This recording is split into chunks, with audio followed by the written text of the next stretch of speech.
حديث نمبر 195. حدثنا الحسين بن الأسود البغدادي قال حدثنا عمرو بن محمد قال حدثنا عيسى بن طهمان عن ثابت قال أخرج إلينا أنس بن مالك قدح خشب غليظا مضببا بحديد فقال يا ثابت هذا قدح النبي صلى الله عليه وآله وسلم.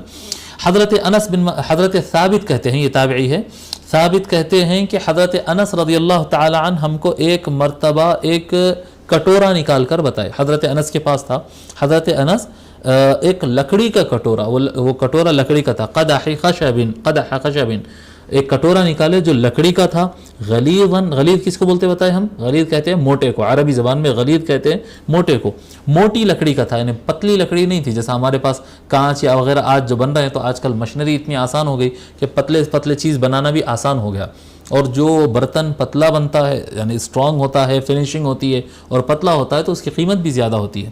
جو تھوڑا سا رف کام ہوگا تو وہ تھوڑا موٹا ہوگا جی، اس کا پرائز بھی جو ہے خریداری میں بازار کے اندر اس کے پرائز بھی تھوڑا سا کم رہے گا اگر موٹا رہا تو. اور حضور صلی اللہ علیہ وآلہ وسلم سادے اشیاء استعمال کرتے تھے، زیادہ مہنگے اشیاء نہیں استعمال کرتے، تو مطلب خریدنے کو پسند نہیں فرماتے. خاص طور پر زہد تھا آپ کی زندگی میں.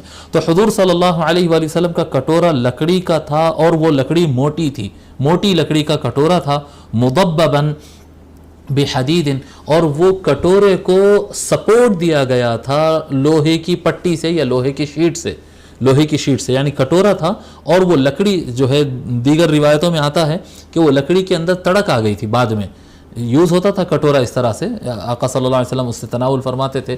بعد میں ایک وقت آیا کہ وہ لکڑی کا کٹورا تڑک گیا تھا سائڈ سے، تو اس کو سنبھالنے کے لیے، اس کے سپورٹ کے لیے مضبب من حدید، مطلب ایک دو معنی ہو سکتے اس کے، کہ لوہے کی ایک ایسی پٹی تھی ہوگی جس کے ذریعے وہ کٹورے کو مضبوط کر دیا گیا تھا اطراف سے، یا لوہے کی شیٹ تھی کمپلیٹ جو یہاں سے لے کر یہاں تک اور نیچے سے مکمل اس کو کور کر دیا گیا تھا اوپر سے لوہے کی شیٹ سے. لیکن وہی کٹورا استعمال میں تھا، لکڑی کا کٹورا لکڑی کا تھا، اس کے اوپر لوہے کی شیٹ سے اس کو مضبوط کر دیا گیا تھا. ٹھیک ہے. فقال یا ثابت هذا قدح النبی صلی اللہ علیہ وسلم، اس طرح کا کٹورا حضرت انس رضی اللہ تعالیٰ نکال کر بتائے اور فرمائے کہ یہ نبی اکرم صلی اللہ علیہ وآلہ وسلم کا کٹورا ہے.